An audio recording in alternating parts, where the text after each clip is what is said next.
All right, thank you. And remember to turn your phones on silence. Okay, today's topic is salt, the spice of life. The word salt is in the readings 2,079 times. Wow. I know, that's a lot of times, but it shows up like 2 or 3 times in a paragraph, so it's not so bad. Oh. All right, so indications for the salt pack is lesions, adhesions, arthritis, lumbago, neuritis, broken bones, pelvic cellulitis, bruised tendons, rheumatism, cartilage misalignment, spinal misalignments, colitis, sprains, strains for your fingernails, fractures, sunburn, torn ligaments, joint pain, and tuberculosis when it's in the bone. Materials needed is 1 or 2 pillowcases if making a salt pack, and that's what we're doing. So it's just a couple of pillowcases, and you're just going to, you'll actually, really that's all you need, unless you're going to use apple cider vinegar or something else with it, and then you'll need a washcloth for that. And then you'll put that on there, and then you'll put the pillowcase on top. Heating pad, just to maintain the heat, and a plastic sheet or a heavy large towel to place under the limb, because the salt could, if you have a pillowcase that's got a large weave to it, the salt could like escape out the weave. But he recommended actually doubling the pillowcase when you put the salt in it so that it wouldn't do that. That's why he said 1 or 2. Okay. Oh, that wasn't the right button. Frequency of the application would be once or twice a day as a massage. That's kind of a hint later on. Sorry. 1 to 2 times or 3 times daily for 3 weeks, every other day. Just like all the other packs, it just depends on what you're dealing with and the intensity of the injury that you're working with. Places to put it, application points anywhere that hurts, the painful areas, whatever you're working with, the areas of distress, that's where you're going to put the salt pack. When to apply? After the abrasions have healed, for obvious reasons. If you have an open wound, that salt is going to hurt. After the removal of a bandage, brace, or cast, evenings before retiring, and prior to adjustments. The expected results include a drawing from the glands and from the soft tissue of the body, those poisons in the form of a perspiration, stimulates circulation, brings a renewed activity of cartilaginous rebuilding, relieves tension, strains, pain, soreness, and swelling. So let's go back real quick. So what do you have you do is you can, in some of the readings it said coarse sea salt and some said crushed salt, so you could do a nice little, the kind you use for cooking. He also, in a couple of readings, mentioned Epsom salt. So it really depends on what you've got. I mean, if you don't have this but you have Epsom salt, then make an Epsom salt one. He would have you put it in the pan on the stovetop, get the salt hot. And you'll need enough to make a nice thick pack for the area that you're working with. So whatever you're working with, you may use the whole bag of Epsom salt, which is 4 pounds, or you might use just half the bag. It really depends on what you're working with. And then after you get it nice and warm on the stovetop, you'd put it in your pillowcase, and you might then fold it up with the salt inside and put it inside another one, just so the salt won't get everywhere, because it sure will. It'll get everywhere if you're not watching it careful. And you can, he actually had people, in some of the readings you'll see where he talked about using a quilted thing, so like an oven mitt perhaps, with putting the salt in it and just doing a quick whip stitch on it to hold it together. And then you just put it on the body. My teacher, Sandra Duggan, said you could heat the salt like that 5 times before you need to throw it out. She said it was good up until that point. Now, I don't know why she knew that, but that's what I learned. So I'm going to pass that one on. Here in this first reading, for a nervous condition as the result that the hot salt pack across the abdomen and alternated across the lower portion of the spine, using those antiseptics as douches when this may be done. So this is for those feminine problems, but it also has some heart action also in here. So this person was having some difficulties. But at the hot salt pack, the weight of it and the heat of it was very comforting. This reading mentions the salt pack, but you used olive oil and tincture of myrrh first, and then you put the salt pack over that area. So that would just massage it in. This reading we have, then apply a hot pack over same, preferably a salt pack or a heavy flannel dipped in this solution and used with then an electric pad over same. So he'd have the person massage with equal parts mutton, tallow, turpentine, and spirits of camphor, and then put the salt on top of it.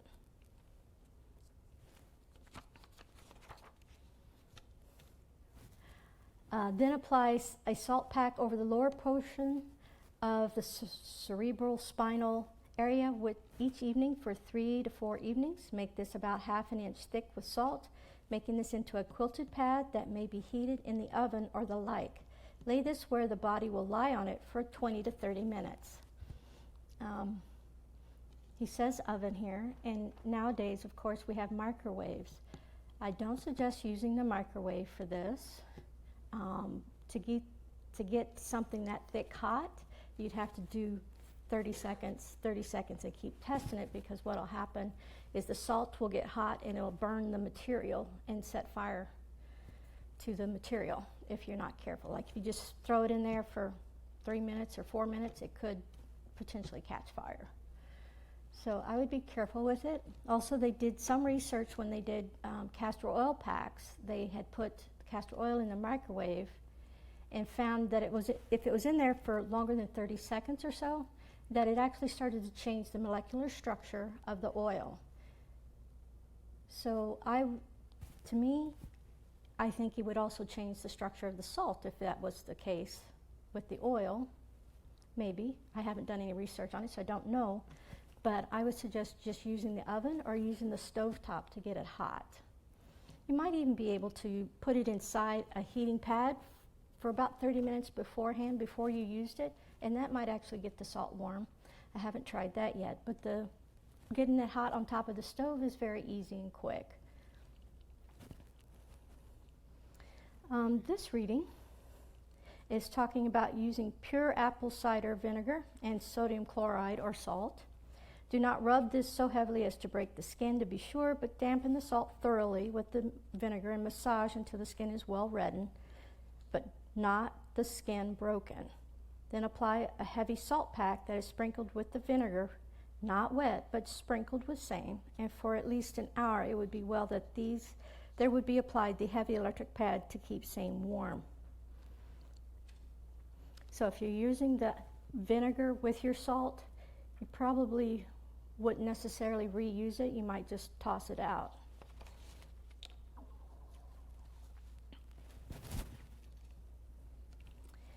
Here, this is talking about the heavy salt again across the pubic center. This will tend to ease and to aid in keeping normal forces there.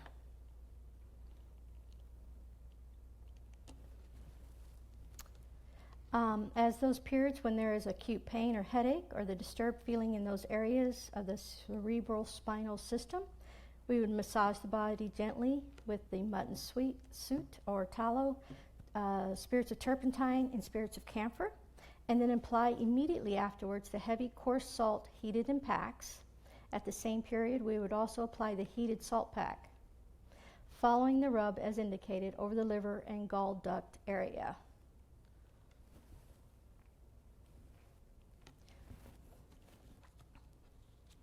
Again, here it's the heavy salt pack, the coarse heavy salt. So that's why you can get the heavy coarse stuff.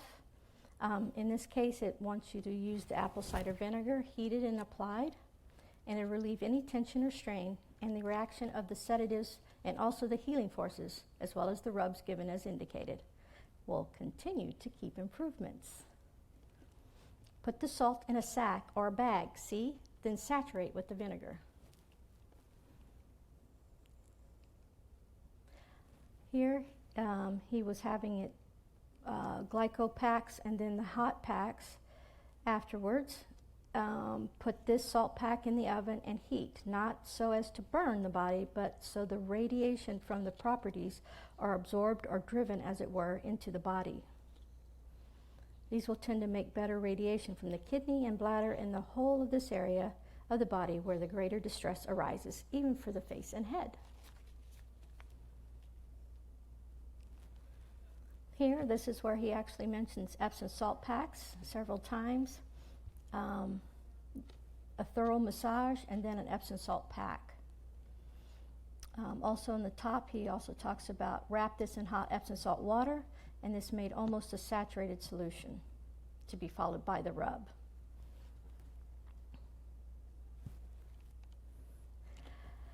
What is the cause of the pain in the right groin? This is from the general conditions, and as we find, a hot salt pack would relieve same heavy salt.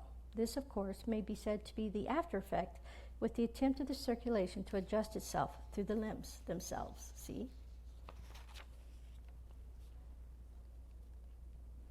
And this one was about knee pain. So here he just said the hot packs, the salt and vinegar rubs, the electrical treatment, and medical properties of the salt packs. All of these should be used from time to time, for the variation is what will bring about the normal condition of the body. See? Again, it's not a standalone treatment. It's used in conjunction with other items from the readings. Did Mr. Cayce recommend salt for anything else in the readings? I'm glad you asked. Yes, he did, actually. A salt glow, which is a rubbing with the salt, you see. And that's a real quick thing that we actually have in the spa now. It's the bay rum and salt glow, and it's done after a massage. They just quick rub it on, quick wipe it off. It's not massaged in, it's just a wipe on and a wipe off. So it's not to be confused, because there is a massage also with the salt that you can do, especially with apple cider vinegar. But this is the salt glow is a little bit different. Here it's talking about the same thing, rubbing to the pores of the body, especially along under the arms and between the thighs, along the neck. Rub that on the outside. You can't rub it on the inside.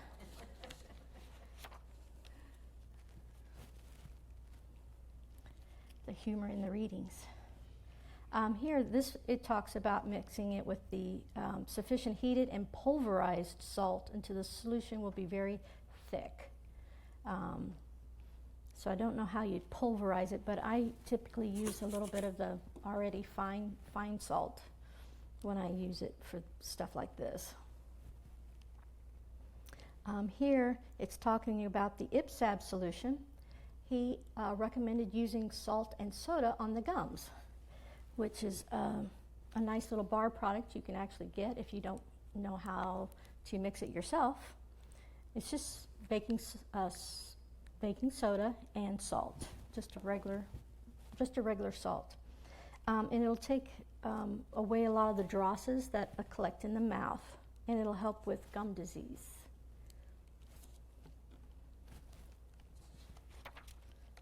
Here they are asking about a toothpaste. But it's saying if used properly, salt and soda is better than either one, about an equal combination of salt and soda dampened. Then it talks about peroxide, and then it's saying Listerine is better as an antiseptic in this direction, or the use of the equal combination of salt and soda as a massage and as a wash. So there's IPSAB that is powdered, and then you have the ioxin, which is a liquid, and you can just use that to rub into your gums. He actually recommended in a reading where the disease hadn't broken completely through yet. And it would actually help with that. Okay. Here he's recommending it with the salt rum baths, that is salt rum rubs, which is what I was talking about that we do up in the spa now, is we use the bay rum and the salt and just quick on, quick off. But it's very stimulating, and it's very nice to have the oils. It actually kind of pushes the oils that you just got massaged with in just a little bit deeper, because it really starts that circulation going. Here he's talking, they're asking about the teeth again, and the salt and soda as a massage, the rinsing in the mouth often with first glycothymoline and then the next time with Listerine will aid the gums, even in the throat here. Here they're talking about the bay rum and salt again, using pine oils in the fume bath as well as using it in the rubs to produce a greater sympathetic or superficial irritation, as it were to cause the greater flow to the outer portion of the body.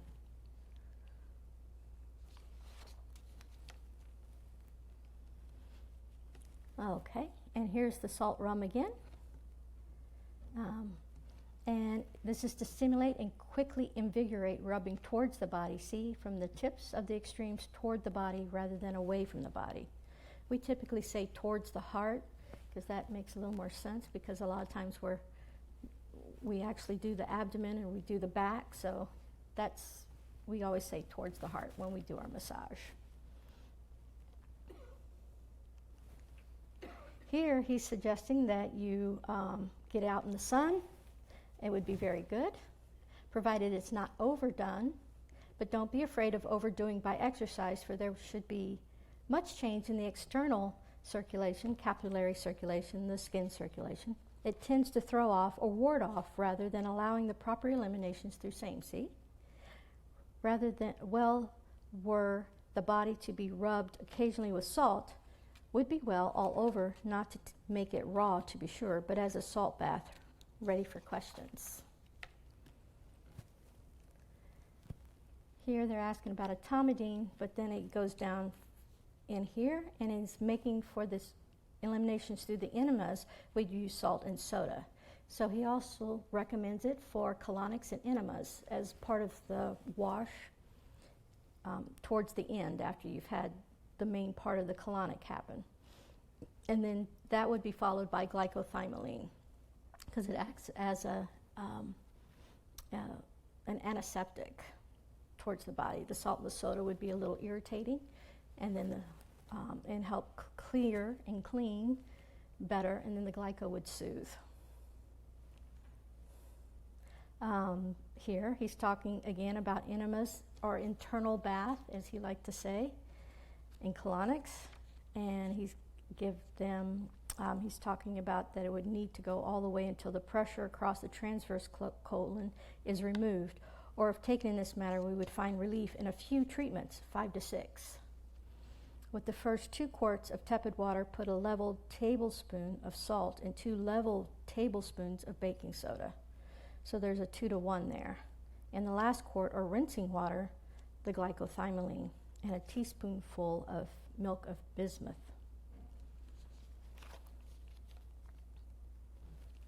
Here, he's talking about the salt and soda again for the colonic irrigations. And to make sure that you use the glycothymoline in the rinse water, at least 2 tablespoons to the 1.5 quarts of water. Another one about enemas and how often 6 weeks apart should be sufficient distance provided in the use of the enemas. There is used the intestinal antiseptic that does not take away the flow or the activity of the lymph, but allows a normal free supply of same. So we would use at such times the salt and soda. While one is wholly an alkalizer, the reaction at this time depends a great deal upon the manner in which they are mixed. To 1.5 quarts of body temperature water to be injected, use a heaping teaspoon of salt and a level teaspoon of soda. Dissolve thoroughly.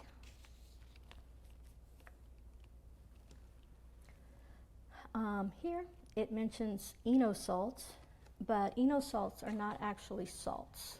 They're a mixture of 3 items and aren't really salts, but I put that in there because it popped up in the readings, and I just wanted to point out that even though it says it's salt, it's not.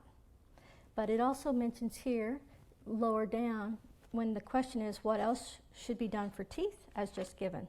A massage with salt and soda is preferable for the gums or the use of Ipsab. And Ipsab is the iodized salt, or the salt, ash bark, prickly ash bark, peppermint to give it a little bit of flavor, and etomidine, and the iodine. That's why it's Ipsab. I think Gertrude named it that because from the initials. Okay. What can be done to help tired feelings of the eyes? As well as the soft tissues in the face and the antrum and the like, we would use a warm solution of salt and soda as a spray, about half a teaspoonful of an equal combination of these to 2 ounces of water. Warm this though, not cold. Spray throat and nasal passages with same. Again, he's using it in the nasal cavity, and for the throat, there would be used a wash of equal parts of salt, soda, and the cream of tartar. This would be dissolved in 5 times the quantity used, snuffed through the nostrils rather than as a spray, and gargled through and in the throat, see? Followed by the head and neck exercises.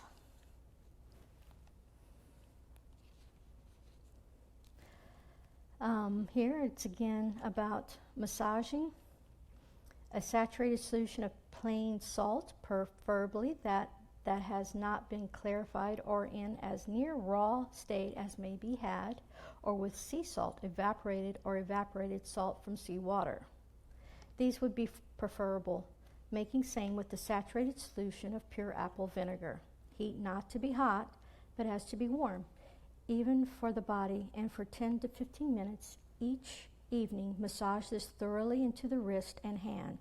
This followed in the next cycle or afternoon with an application of the plain violet ray, and every 3rd day we would take that of the sinusudal in its high frequency from the flexors of the brachial plexus, and that in the elbow of the internal side.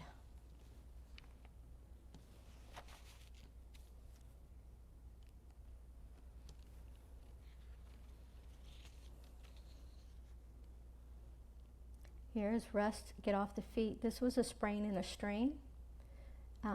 So he's telling them to stay off their feet and make sure they're taking some lithia, plenty of fruit, abundance of water, and whenever the pain is severe in the lumbar and the sacral region and any portion of limb, for it changes, these properties of saturated solution of salt and apple vinegar heated as hot as body can bear. And just massage that in.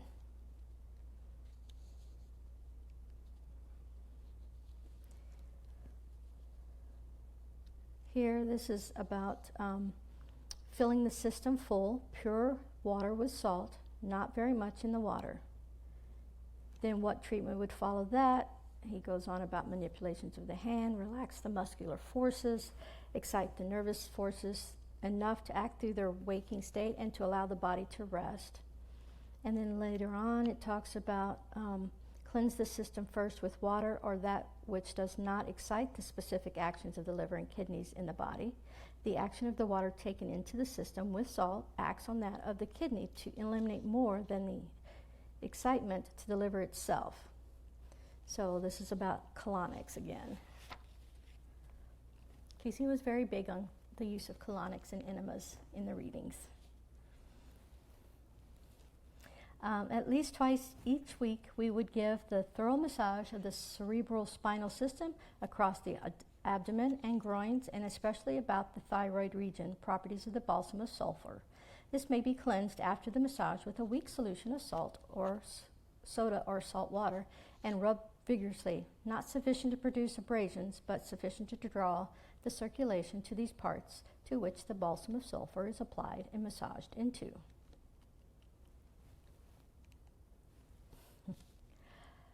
Here it's taking a salt bath. And these are quite lovely to do. What temperature should her bath be, and how often should she be bathed while she has the cold? Does she still need the salt bath? Salt bath may be given occasionally. Temperature should be that as is best to the body's own temperament. See? 89 to 90, 98, see? And the evening time of bath and every evening. Does she need the cocoa butter rubs now? Stimulating. Why leave off? After bath, rub them in.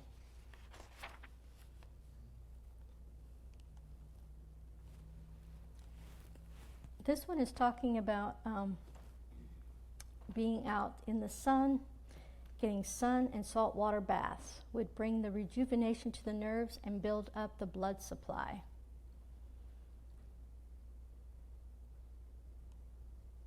The better would be sun, salt, and sand, which is perfect for Virginia Beach. Okay. Rest with mild cathartics occasionally and osteopathically correct those conditions in the lumbar and lower dorsal region, taking 1 to 2 of such adjustments a week. Remain in sun and in sand after the salt bath or dip. Those sands carry most of the curative forces in all minerals and of radium or radiolite. So this is talking about the sand packs that we do sometimes out there on the beach.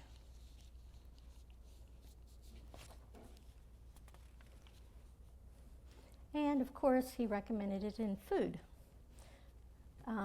There was several questions about raisins and dates and the radium. Milk and butter, good for the body, very good. Mayonnaise dressing, not too much. Made with lemon and salt and oil, yes.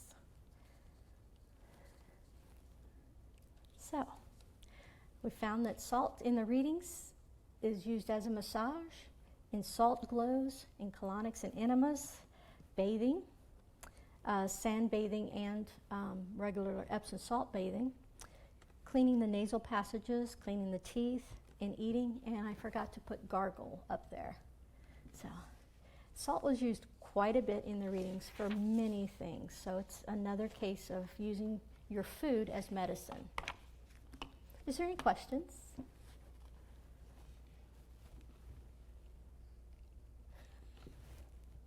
Yeah. Renee, on one of the first slides, you talked about cartilage. Mm-hmm. So is he saying in the reading that the salt pack, the hot salt pack, could actually help stimulate regrowth? It's the apple cider vinegar and hot salt packs that help the bones. He actually recommended for strains and sprains. And that's the go-to. If you sprain or strain, it's apple cider vinegar and hot salt packs. And it's definitely outlined in the Quick and Easy Remedies by Elaine Ruska. All right, okay, thank you. Yeah, it's one of the first ones she talks about in there. It's the apple cider vinegar. But yeah, he did suggest that it would help quite a bit with bone regrowth, or at least in a couple of the readings. Is there any other questions? Thank you for the series of 5. It was great. Thank you. Yeah, thank you.